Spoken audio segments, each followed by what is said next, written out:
Bro, anong unang kakainin mo pag uwi mo ng Pilipinas? Ayos yan. Siyempre, seafood. Bakit? At saka, native na manok. Wow, bakit? Favorite mo ba? Siyempre. Yan ang Pilipinas, anong unang pagkain kakainin mo?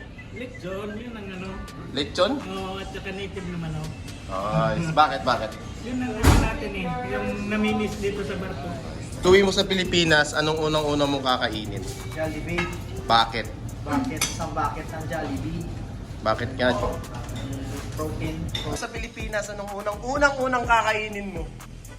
Na gusto mong kainin? Ano, ubos yung memory ko sa'yo? Storage ko. Gamong mo eh. Ano nga? Kahit isa lang na pagkain, anong gusto mo? Adobo na lang. Ano? Yung dekadit namin, Pogi. Jeremiah! Pag uwi mo ng Pilipinas, anong unang pagkain ang kakainin mo? Singil.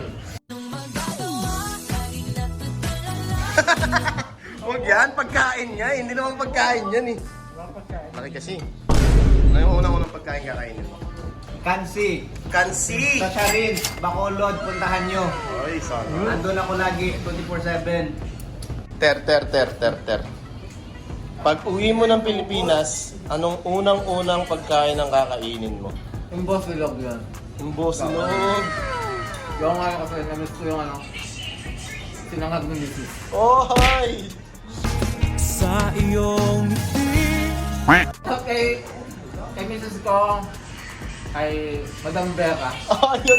Anong unang pagkain ang kakainin mo pag uwi mo sa Pinas? Hindi, sponsor natin to. Kaya Jollibee. Bakit Jollibee? Bucket na Jollibee, 2 Red Horse, tapos 4 na balot para matas. tapos gulay. Bakit?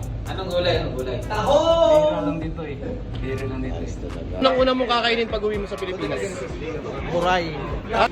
Buray. Ha? Ano? Buhay na talong. Ano yun?